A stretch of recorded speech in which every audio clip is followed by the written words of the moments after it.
Friends, welcome again to the NCA online study. देखिए student, आज की क्लास में हम हमारा एक स्टार्टिंग वाला चैप्टर शुरू करेंगे जिसके बेस पे हम पूरी अकाउंट्स सीखेंगे। तो देखिए, इस चैप्टर का नाम है जर्नल। जर्नल क्या होता है बेटा?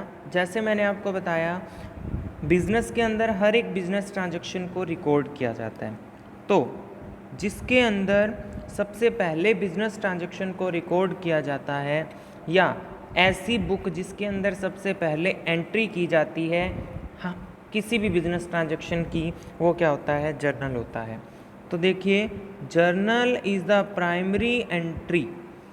Journal is a book of primary entry और book of original entry in which transactions are first recorded in chronological order from the accounting vouchers that are prepared on the basis of source document। Journal एक ऐसी primary entry की book है या original entry की book है जिसके अंदर सभी ट्रांजैक्शंस को रिकॉर्ड किया जाता है। ठीक है, फर्स्टली सबसे पहले किया जाता है, और क्रोनोलॉजिकल ऑर्डर। बेटा इसका क्या मतलब होता है? डेट वाइज, मतलब कि पहले जिस डेट का ट्रांजैक्शन है फिर उस डेट का, फिर उसके बाद, जैसे कि एक ट्रांजैक्शन है 15 जुलाई का और एक ट्रांजैक्शन है 20 जुलाई का, तो आप सबसे पहले 15 जुलाई का ट्रांजैक्शन को रिकॉर्ड करोगे, उसके बाद 20 जुलाई का ट्रांजैक्शन रिकॉर्ड होगा। अच्छा, ये ट्रांजैक्शन किससे बेस्ड, मतलब आपको कैसे पता लगेगा कितने की सेल हुई है, कितने की परचेज हुई है, कौन सा पैसा किसके पास गया है, किसके पास आया है? तो ये सब बेटा आपको पता लगेगा cash memo, invoice, purchase bills, मतलब कि बिजनेस में जो हम बिल काटते हैं उससे आपको पता लगेगा। तो transaction can be recorded in the one journal. Alternatively separate journal may be maintained to record particular type of transaction। credit purchase may be recorded in purchase journal, credit sale in sales journal, purchase return in purchase return journal, and so on। these separate journal are called special journals और special purpose books। देखो, अगर कोई small business होता है, अगर कोई छोटा business होता है, वो तो सिर्फ क्या मेंटेन करता है? जर्नल को मेंटेन करता है। ठीक है, लेकिन जब बिजनेस की लेंथ बढ़ जाती है तो जर्नल को पार्ट्स में डिवाइड कर दिया जाता है। ठीक है, तो इसके लिए परचेज जर्नल को अलग कर दिया जाता है। सेल जर्नल मतलब परचेज वाली सारी एंट्रियां परचेज जर्नल में आ जाती है, सेल वाली सेल जर्नल में, परचेज रिटर्न वाली परचेज रिटर्न में। इन्हें purchase return book, purchase book, sales book ऐसे भी बोला जाता है, और इन्हें बोलते हैं स्पेशल पर्पस बुक्स भी कहा जाता है। तो जब बिजनेस का जो साइज़ है वो लेंथी हो जाता है, ट्रांजैक्शन बहुत ज़्यादा हो जाते हैं, तो क्या किया जाता है? इस तरह से जर्नल को डिवाइड कर दिया जाता है। अब देखिए, हम क्या सीखेंगे कि जर्नल का फॉर्मेट क्या रहता है। बेटा इसके बारे में हम सीखेंगे कि जर्नल का फॉर्मेट क्या रहता है, जर्नल के अंदर एंट्री किस तरीके से की जाती है। तो देखिए स्टूडेंट्स, जर्नल का फॉर्मेट क्या रहता है?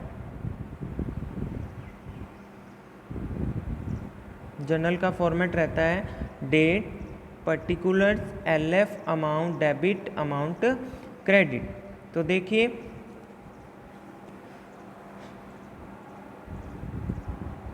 Date, particulars, amount, debit, amount, credit. Date में बेटा डेट लिखी जाती है, मतलब कि जिस भी डेट को ट्रांजैक्शन होता है उस डेट की ट्रांजैक्शन की डेट इसमें लिखी जाती है। इसमें डेट को लिखने का फॉर्मेट रहता है, पहले सबसे पहले तो हम ईयर लिखते हैं, सबसे पहले हम ईयर लिखते हैं, उसके बाद हम क्या लिखते हैं? मंथ लिखते हैं, फॉर एग्ज़ाम्पल जुलाई, और उसके बाद डेट लिखी जाती है 23। तो ये फॉर्मेट रहता है, इस तरीके से डेट इसके अंदर लिखी जाती है, इस बात का आप ध्यान रखेंगे। ओके स्टूडेंट्स, हाँ जी। इसके बाद देखिए पर्टिकुलर्स। पर्टिकुलर्स में हम अपने ट्रांजैक्शन को रिकॉर्ड करेंगे कि जो हमने माल खरीदा या बेचा, या किस तरीके से ट्रांजैक्शन को रिकॉर्ड करना है उसके बारे में इसके अंदर हम दिखाएंगे। तो देखो, इसके अंदर ट्रांजैक्शन को किस तरह रिकॉर्ड किया जाता है ये मैं आपको बाद में सिखाऊंगा। इसके बाद देखो, LF उठना है बेटा। LF की फुल फॉर्म होती है लेज़र फोलियो। LF की फुल फॉर्म क्या होती है? Laser folio. फोलियो का मतलब होता है कोई नंबर। लेज़र फोलियो का मतलब है बेटा, जर्नल के बाद देखो एक दूसरी बुक बनती है लेज़र। तो लेज़र फोलियो का मतलब है जर्नल से हम सारी एंट्रीज को लेज़र के अंदर ट्रांसफ़र करते हैं। तो लेज़र के कितने नंबर पेज पर हमने एंट्री को ट्रांसफ़र किया, वो नंबर हम कहाँ दिखाते हैं, लेज़र फोलियो के अंदर दिखाते हैं। ठीक है, यहाँ दिखाएंगे यहाँ। उसके बाद डेबिट की अमाउंट डेबिट में जाएगी, क्रेडिट की अमाउंट क्रेडिट में जाएगी। ये जब आप जर्नल के अंदर एंट्री करना सीखेंगे तब आपको ये क्लियर होगा कि किस तरीके से ये करते हैं। ठीक है स्टूडेंट्स, अब देखिए, अब हम फॉर्मेट सीख चुके हैं। आपको फॉर्मेट आ गया होगा, date, particulars, ledger folio, debit amount, credit amount, इन चीज़ों के बारे में आपको पता लग गया। अब सबसे पहले मैं आपको जर्नल के अंदर एंट्री करना सिखाता हूँ। तो जर्नल के अंदर एंट्री करने से पहले बेटा हमें कैटेगरी डिसाइड करनी आनी चाहिए। वैसे तो आपने लास्ट चैप्टर के अंदर सीख लिया है, ठीक है, कि कौन सा अकाउंट पर्सनल में जाएगा, कौन सा रियल में जाएगा, कौन सा नॉमिनल में जाएगा। लेकिन आज के इलस्ट्रेशन से हम ये सीखेंगे कि जब कोई बिजनेस ट्रांजैक्शन आ जाता है तो उसमें हम अकाउंट कैसे फाइंड करेंगे और उस अकाउंट की कैटेगरी किस तरीके से होगी। तो देखिए, सबसे पहला ट्रांजैक्शन है Dinesh started business introducing capital of 1,50,000 in cash. इसका मतलब देखो क्या है बेटा, कि कोई दिनेश हैं, उन्होंने बिजनेस को स्टार्ट किया और कैपिटल के रुपए लगाए 1,50,000 कैश में। तो देखिए, इसके अंदर अब हमारे पास कौन कौन से दो अकाउंट आए हैं वो देखते हैं। ठीक है, तो देखिए, सबसे पहले ट्रांजैक्शन क्या है हमारी, Dinesh started business with cash 1,50,000। क्या है, Dinesh started business with cash 1,50,000। ठीक है, अब देखो अकाउंट्स इन्वॉल्व, इसके अंदर हर एक ट्रांजैक्शन के अंदर बेटा दो अकाउंट आएंगे, हर एक ट्रांजैक्शन के अंदर दो अकाउंट आएंगे। जैसे कि अब इसके अंदर देखो, एक तो हमारे पास क्या आ रहा है, कैश आ रहा है, हमारे पास क्या आ रहा है, कैश आ रहा है, कितना, 1,50,000। दूसरा देखो कौन पे कर रहा है, दिनेश कर रहा है। दिनेश क्या है, बिजनेस का ओनर है। तो मैंने तुम्हें बताया था, जब भी बिजनेस का ओनर कोई पैसा बिजनेस में लगाता है तो उसे क्या बोलते हैं, कैपिटल बोलते हैं। ठीक है, और कैपिटल एक पर्सनल अकाउंट है और कैश एक रियल अकाउंट है, ये भी आपको पता है। ठीक है, कैश एक रियल अकाउंट क्यों है, क्योंकि ये असेट्स है एक तरीके की, और कैश हमारे बिजनेस में आ रहा है तो रियल अकाउंट में हम लेंगे। उसके बाद देखो कैपिटल, कैपिटल क्या है बेटा, कैपिटल एक पर्सनल अकाउंट है। क्यों है ये पर्सनल, क्योंकि ये किसको डिनोट कर रही है, ये दिनेश को डिनोट कर रही है। ये बता रही है हमें कि दिनेश ने पैसे लगाए हैं, इसलिए इसको पर्सनल में डाला है। अब देखिए, कैश रियल अकाउंट है, रियल अकाउंट का रूल क्या कहता है, debit what comes in and credit what goes out. तो यहाँ पर कैश आ रहा है या जा रहा है, आ रहा है, कैश इज कमिंग इन। तो इसका मतलब ये हम पैसे किस में डालेंगे, डेबिट में डालेंगे। इसका मतलब कैश को हमें क्या करना पड़ेगा, डेबिट करना पड़ेगा बेटा। ठीक है, उसके बाद देखो कैपिटल पर्सनल अकाउंट है, मैंने आपको बताया कैपिटल किसको डिनोट कर रही है, दिनेश को डिनोट कर रही है, तो दिनेश इज द गिवर। तो पर्सनल अकाउंट का रूल क्या कहता है, debit the receiver credit the giver.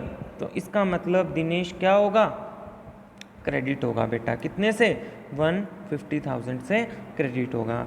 इसके बाद देखिए नेक्स्ट ट्रांजैक्शन हम पढ़ते हैं, deposited 1 lakh to open a bank account.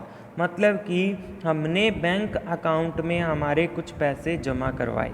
तो देखो यहाँ कौन कौन से दो वर्ड आए हैं, एक तो आया है बैंक और एक आया है कैश। बैंक क्या हो गया, पर्सनल अकाउंट हो गया, कैश क्या हो गया, रियल अकाउंट हो गया।